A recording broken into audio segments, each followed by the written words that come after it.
Bonjour à tout le monde, je vous salue tous au nom de notre Seigneur Jésus-Christ et que la paix et la grâce de Dieu soient avec vous tous.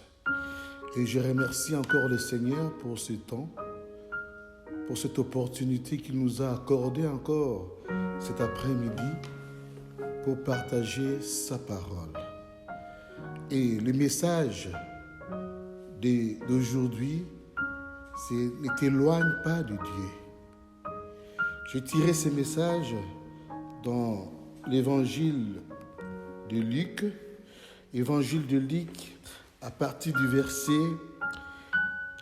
évangile de Luc chapitre 15, à partir du verset 11. En fait, j'étais en train de méditer sur ces moments que nous sommes en train de vivre. C'est vrai, c'est un moment difficile. Nous sommes en train de vivre, c'est presque le monde. Le monde est en train de vivre un moment très difficile. Et ce moment de pandémie où cette maladie, il est en train de décimer des gens, beaucoup de personnes, partout dans le monde. Il y a des plaies. Et l'Église aussi, dans l'Église de Dieu aussi, nous constatons qu'il y a des plaies. Il y a des chrétiens, il y a des pasteurs, il y a beaucoup de personnes qui nous ont précédés dans l'Église. Ils sont partis auprès de notre Seigneur. Donc, c'est un moment difficile. C'est un moment difficile physiquement et on constate aussi que c'est un moment qui est difficile spirituellement aussi. Et ce coronavirus, il est en train de décimer les gens physiquement et spirituellement. Et on constate pendant ce moment de pandémie, on constate qu'il y a beaucoup de chrétiens, ils ne prennent plus le temps même de prier. Et on remarque, même dans les églises, les gens pour se connecter, même à l'internet, pour écouter les messages de leur église, il y a peu de gens qui se connectent pour écouter les messages. Et c'est pour cela, je voulais vraiment nous interpeller, nous tous, nous interpeller, qu'on ne s'éloigne pas de Dieu. Qu'on ne s'éloigne pas de Dieu. C'est un moment difficile. Le diable, il est en train de travailler. Le travail du diable, c'est quoi? C'est d'éloigner le peuple de Dieu auprès de leur Dieu. Et je vais lire ce passage de Luc 15 à partir du verset 11. La Bible nous dit, il dit encore, un homme avait des fils. Le plus jeune dit à son père, mon père, donne-moi la part de mes biens. Donne-moi la part des biens qui doit me revenir. Et le père leur partagea son bien. Peu de jours après, le plus jeune fils, ayant tout ramassé, partit pour un pays éloigné où il dissipa son bien en vivant dans la débauche. Lorsqu'il eut tout dépensé, une grande famine survint dans ce pays et il commença à se trouver dans le besoin. Il alla se mettre au service d'un habitant du pays qu'il envoya dans ses champs garder les pourceaux.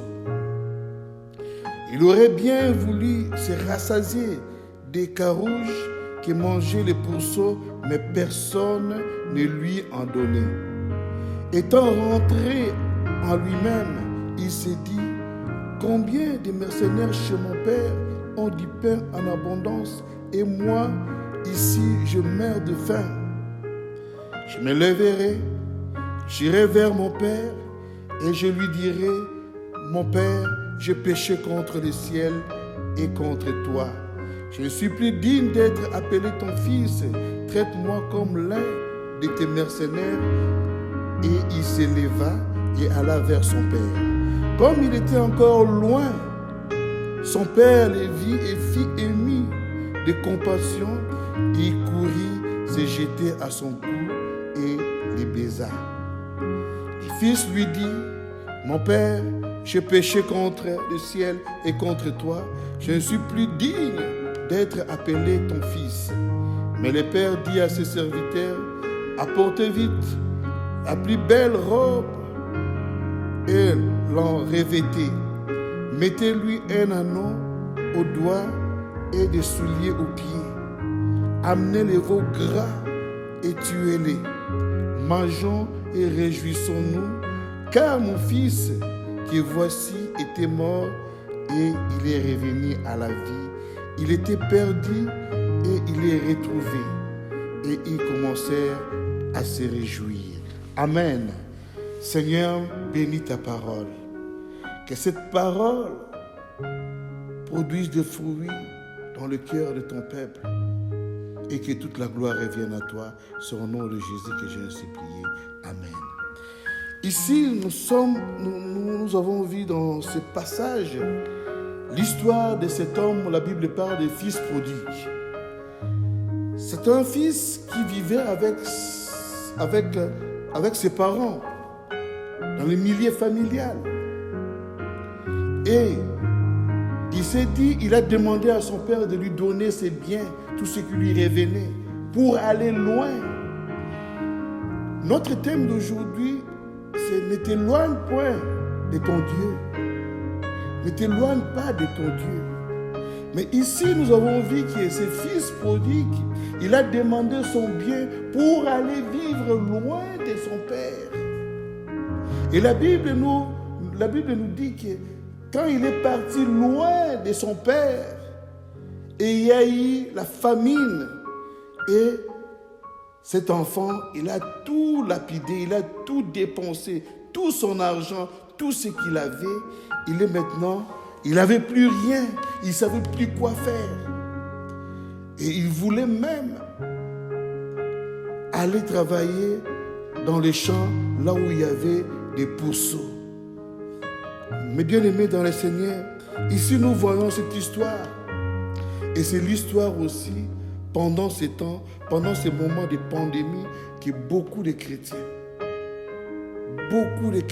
nous sommes en train de vivre ces moments. Il y en a beaucoup de chrétiens durant ces moments de pandémie, pendant ces moments difficiles. Il y a combien de chrétiens, ils se relâchent, ils s'éloignent de leur Dieu. Ici, nous voyons l'histoire de cet enfant, cet éloignement de son père. Quand il s'est éloigné de son père, qu'est-ce qui lui est arrivé? Et il avait besoin, il ne savait plus survenir à ses besoins. Il devait aller vivre dans les champs, là où il y avait des pourceaux. C'était grave. Vous vous rendez compte? À l'époque, en Israël, on ne peut même pas toucher même des cochons, on ne peut même pas s'approcher. Mais cet enfant, il voulait aller vivre là où il y avait des pourceaux, il voulait aller même manger ce que les pourceaux mangeaient. Donc par là, on comprend combien cet enfant, il était plus bas même les animaux, il était réduit comme plus que même un animal. Et pourquoi? Parce qu'il s'est éloigné de son père. Mais ce que j'ai beaucoup aimé à travers tous ces passages, ce que j'ai beaucoup aimé, la Bible nous parle dans le verset 17, dans Luc chapitre 15, verset 17 toujours. Ce que j'ai beaucoup aimé, cet enfant-là, quand il a tout dilapidé, il commençait à vivre dans la misère. Il ne savait plus quoi faire. Et la Bible nous dit dans 17, étant rentré en lui-même, il s'est dit, combien de mercenaires chez mon père ont du pain en abondance, et moi ici, je meurs de faim. Donc au fait, cet enfant, il s'est rendu compte, il s'est rentré à lui-même, il commençait à méditer. Ce qui est très bien pour cet enfant. Il commençait à méditer maintenant, à commencer à dire, mais chez mon père, il y a du pain en abondance. Mais comment moi, je peux souffrir ici? Or, quelque part, il commençait à prier et l'Esprit de Dieu est venu chez lui pour lui faire comprendre qu'il pouvait retourner chez son père. Mais bien aimé dans le Seigneur, ces moments difficile que l'Église est en train de vivre, c'est un moment où chaque chrétien doit commencer à méditer. C'est un moment difficile physiquement, mais c'est spirituellement aussi. Le diable, il est en train d'agir. Le diable, il est en train d'agir pour éloigner beaucoup de chrétiens loin de Dieu. Et beaucoup de chrétiens vont être surpris que à la fin des confinements, ils n'ont même plus le plaisir, le goût même d'aller prier, d'aller à l'église. Parce que le diable travaille, mes bien-aimés dans le Seigneur. Mais nous devons méditer, mes bien-aimés, durant ces temps difficiles. Nous devons faire violence. Cet enfant, il a fait violence. La Bible nous dit qu'il est rentré à lui-même et après, il s'est levé. Il a pris tout ce qu'il avait. Il retourna chez son père. Mes bien-aimés, il est temps, mes bien-aimés, que nous méditons et que nous retournons auprès de notre Seigneur. Car auprès de lui qu'il y a la vie, mes bien-aimés. Nous devons faire attention. La mort frappe notre corps physique, mais spirituellement aussi, la mort, il est en train de frapper des chrétiens spirituellement. Il y a beaucoup de chrétiens qui sont en train de s'éloigner de Dieu. C'est très, très dangereux. On est en train de tirer la sonnette d'alarme, bien-aimés dans le Seigneur. Je tire une sonnette d'alarme que nous devons retourner, nous devons faire attention. Et si je parle comme ça, si je suis en train de vous exhorter, mes bien-aimés dans le Seigneur, parce que moi-même, en tant que chrétien, je me suis rendu compte que c'était très dangereux. Il y avait des choses qu'avant je ne faisais même pas. Donc je me suis éloigné. Et par là, j'ai compris l'importance de l'Église. J'ai compris une chose, l'importance de l'Église. Vous savez, mes bien-aimés dans le Seigneur, dans la vie chrétienne, il y a un moment ou l'autre, normalement, en tant que chrétien, nous avons des moments de faiblesse. On appelle ça le moment de disette spirituelle. Mais, ce qui est magnifique, très important, parce que l'Église existe. L'Église est là. Et comme il y a des activités dans l'église, quand il y a des moments de disette spirituelle, ces moments-là où il y a des carences spirituelles, mais comme il y a des activités dans l'église, on va à l'église, ensemble dans l'église, on est en train de prier et tout doucement, tu commences à être ressourcé. Il y a une restauration qui sont en train de se faire au-dedans de nous spirituellement. Il y a une restauration. Mais bien aimé, et ces moments de pandémie, chaque personne se retrouve chez lui. Chaque personne se retrouve chez lui. Quand la disette arrive, on ne sait plus rien faire. On ne sait plus rien faire, mes bien-aimés. Nous devons faire attention. Et c'est pour cela nous devons profiter durant ces moments de pandémie, d'être vraiment connectés ensemble. Que l'Église soit vraiment, que l'Église soit pour que chacun de nous puisse vraiment se fortifier dans l'Église à travers la parole de Dieu. L'importance de l'Église, mes bien-aimés. Nous devons veiller, mes bien-aimés. Nous devons veiller. Nous devons veiller et comprendre quel temps que nous sommes en train de vivre. Quel temps. Et c'est vrai, il y en a d'autres personnes qui vont dire, oh non, mais moi, je me connecte. Mais non, mes bien-aimés, l'Église, l'Assemblée est très important. La Bible nous parle dans Psaume 133. Si nous pouvons prendre nos Bibles, dans le livre des Psaumes 133, nous allons voir. Il nous parle de l'importance de l'Assemblée. L'importance de l'Assemblée. Le psaume 133. La Bible nous parle, cantique des degrés, psaume 133 à partir du verset 1er. Cantique des degrés de David. Voici, oh qu'il est agréable, qu'il est doux pour des frères de demeurer ensemble.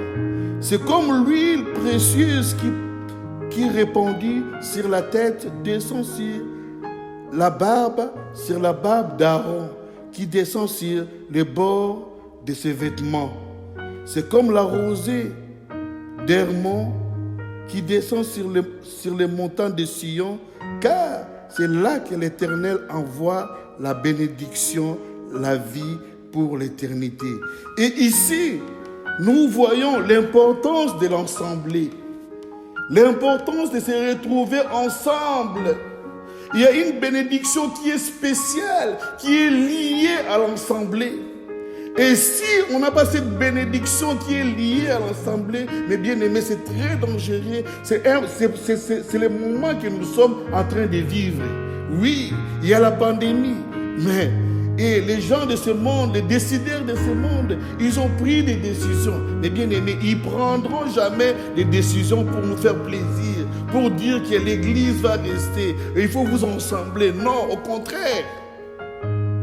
Les buts normalement que l'église n'existe plus, que les gens ne prient plus, et ils s'en moquent totalement de l'église, ils s'en moquent totalement de l'assemblée. Et c'est pour cela, mes bien-aimés, nous devons faire attention. Nous devons faire attention. Nous devons veiller. Nous devons faire violence de nous ensembler, même que par Internet, par Zoom ou par YouTube, ensembler et prier ensemble. Prendre le temps de prier, c'est très important. Et ce moment que nous sommes en train de passer, mes bien-aimés, il y a beaucoup de chrétiens, ils se sont relâchés. Il y a un relâchement spirituel. Il y a beaucoup de chrétiens. Ce plaisir-là de se retrouver auprès de Dieu, il y en a beaucoup, mes bien-aimés. Mais quand les églises étaient ouvertes, on venait à l'église. Quand on a la disette spirituelle, et qu'est-ce qu'elle fait? Quand on vient à l'église, on chante, on loue l'Éternel, on prie ensemble, et tout doucement, on revient. Mais maintenant, il n'y a plus d'église. Et c'est difficile, mes bien-aimés. Nous devons veiller. Et c'est pour cela, dans le livre d'Éphésiens, Éphésiens 5, à partir du verset 14, il nous parle. C'est pour cela qu'il est dit, réveille-toi, toi qui dors, relève-toi d'entre les morts, et Christ t'éclairera. Prenez donc garde de vous conduire avec circonspection, non comme des insensés, mais comme des sages. Rachetez les temps, car les jours sont mauvais. C'est pour cela qu'il est dit, réveille-toi. Réveillons-nous, mes bien-aimés dans le Seigneur. Réveillons-nous. Réveille-toi, toi qui dors. Relève-toi d'entre les morts. Mes bien-aimés, il y a beaucoup de chrétiens qui sont endormis durant ces moments. Il y a le sommeil spirituel. Il y a le sommeil spirituel qui est en train d'entraîner beaucoup de chrétiens dans le sommeil profond. Mais la Bible nous dit, réveillons-nous, mes bien-aimés, dans le Seigneur. Réveillons-nous. Il ne suffit pas seulement de se réveiller, mais nous devons nous lever encore. Vous savez, mes bien-aimés, on peut se réveiller, mais on est en étant allongé au lit, sans activité. Tu fais rien du tout. Mais la Bible nous dit, réveillons-nous et relèvons-nous. Il y a deux choses. Nous devons nous réveiller et nous devons nous lever. Donc nous devons être en activité. Donc nous devons être en activité spirituelle. Nous devons prier. Nous devons méditer la parole de Dieu. Nous devons être dans notre assemblée pour recevoir cette bénédiction qui est prévue pour l'assemblée. Les bien-aimés dans le Seigneur, c'est très très important. C'est très très important. Réveillons-nous. Réveille-toi, toi qui dors. Relève-toi d'entre les morts. Et Christ t'éclairera. C'est un moment où, dans l'église, il y a le sommeil spirituel. L'église de Dieu est en train de s'endormir. Les chrétiens, ils sont en train de s'endormir. Ils s'éloignent de Dieu. Mais la Bible nous dit, réveillons-nous, mes bien-aimés. Nous devons nous réveiller comme un seul homme, une seule personne. Réveillons-nous de ce sommeil spirituel. Et sinon, il y a beaucoup de gens qui vont être surpris. Il y aura des chrétiens qui vont être surpris. Moi, je ne vais pas être surpris. Je ne vais pas, j'ai fait violence. J'ai fait violence d'être là, de prier avec des frères et des sœurs. J'ai fait violence d'être là, de partager la parole de Dieu. Il faut faire violence. C'est un choix, mes bien-aimés dans le Seigneur. C'est un choix. Le monde passera. Tout ce que nous voyons passera. Mais la parole de Dieu ne passera jamais. Et nous sommes en train de vivre des moments difficiles. C'est le début du commencement. Christ revient bientôt. Christ revient bientôt. Est-ce qu'il trouvera la foi sur la terre? Dans Luc 18, à partir du verset 8, la Bible nous dit, quand le Fils de l'homme reviendra, est-ce qu'il trouvera la foi sur la terre, mes bien-aimés? Est-ce qu'il trouvera la foi dans l'église? Ou bien il va trouver l'église endormie? L'église, il est en train de s'assoupir, mes bien-aimés dans le Seigneur. Mais nous devons nous réveiller. Pas seulement être réveillés, mais nous devons nous lever et être actifs spirituellement. Dans la prière, de prier avec des frères et des sœurs. C'est un moment, mes bien-aimés, de rester éveillés. Prier avec des frères et des sœurs, être ensemble, méditer la parole de Dieu. Sinon, ces jours-là vont nous surprendre. Il dit, rachetons les temps, car les jours sont mauvais. Nous devons racheter les temps, mes bien-aimés. Le temps est mauvais. Le temps est mauvais. Comment nous pouvons racheter ce temps? C'est dans la prière. C'est dans le moment de méditation. Rachetons les temps car les jours sont mauvais. Les jours que nous sommes en train de vivre sont des jours mauvais, mes bien-aimés. Nous ne savons pas quand il reviendra. Mais il est là, la Bible dit qu'il est là. Il revient bientôt.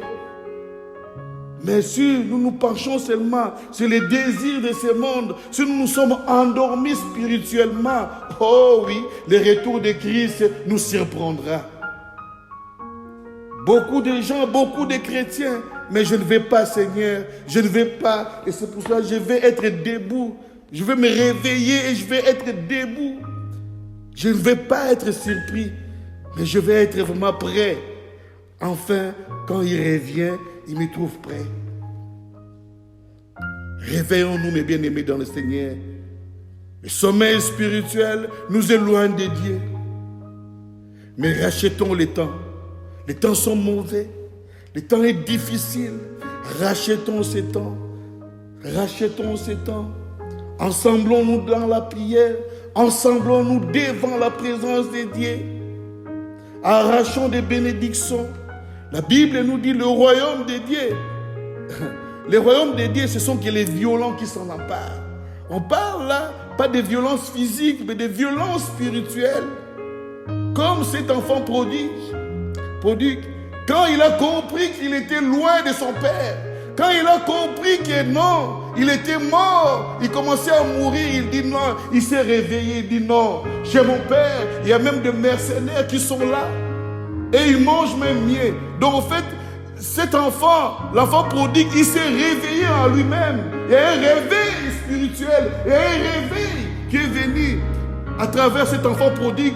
Il dit non, chez mon père, il y a des mercenaires qui mangent bien. Mais comment cet enfant s'est réveillé? Mes bien-aimés dans le Seigneur, réveillons-nous, mes bien-aimés. Nous devons être debout. Nous devons être éveillés, mes bien-aimés. Il y a le sommeil spirituel qui est dans l'église. Oh, il y a beaucoup de gens, ils donnent plein de raisons. Non, moi je n'ai pas le temps, moi je le travaille. Mon frère, ma soeur, le travail là, si Dieu ne te donne pas la force, tu ne peux pas travailler. Mais l'église maintenant vient chez nous à la maison, mes bien-aimés. On ne se connecte pas. On est combien dans notre église? On se rend compte que dans des églises où il y a 200, 300 personnes, mais sur la connexion, pendant la prière, il y a des fois au moins pas même plus de 50 personnes qui se connectent. Mais ce n'est pas normal.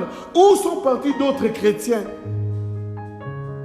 Nous devons nous réveiller. Cet enfant prodigue, il s'est réveillé, il dit non, je ne vais pas mourir, je ne vais pas mourir. Mon père, il a encore des mercenaires qui vivent bien. Et il s'est levé, il est parti près de son père.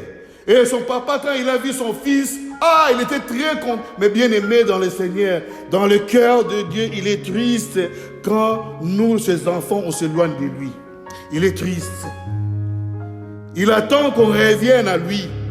Revenons à lui, réveillons-nous, lèvons-nous, commençons à prier, amenons nos frères, nos sœurs, parlez avec nos frères, mes frères, connecte-toi, il est temps, mes bien-aimés, on ne connaît pas l'heure, on ne connaît pas l'heure quand il reviendra, mais il revient bientôt, notre Seigneur. Est-ce qu'il trouvera-t-il la foi sur la terre? C'est ça le problème, bien-aimés. Je ne veux pas manquer ça. Je ne veux pas manquer cette rencontre. Seigneur, je ne veux pas manquer cette rencontre. Je vais être quand tu reviendras. Ces moments de pandémie, il y a beaucoup de gens qui s'éloignent. Il y a des chrétiens. Ah, on peut beau dire que non, moi non, mais c'est faux. Moi, je le vis, à moi-même. Et si aujourd'hui je me suis réveillé, je suis mis debout parce que j'ai vu qu'il y avait un danger. Et ce danger-là, ce n'est pas seulement moi. Je crois que je parle avec beaucoup de frères, beaucoup de sœurs, et je me rends compte qu'il y en a beaucoup qui sont en danger de mort. Il y en a beaucoup. Mais faisons comme ce fils prodigue. La Bible dit, il est rentré à lui-même. Il dit, non mon père, chez mon père il y a des mercenaires qui vivent bien. Oh, auprès de Dieu il y a la vie, auprès de Dieu il y a l'abondance. Réveillons-nous mes bien-aimés, approchons-nous auprès de notre Père. Approchons-nous, il est la vie, il est notre abondance. Approchons-nous auprès de lui. Que Dieu bénisse sa parole. Amen. Merci Seigneur Jésus pour ta parole. Bénis ta parole et bénis ton peuple et que tout soit pour la gloire de ton nom. J'ai ainsi prié au nom de Jésus.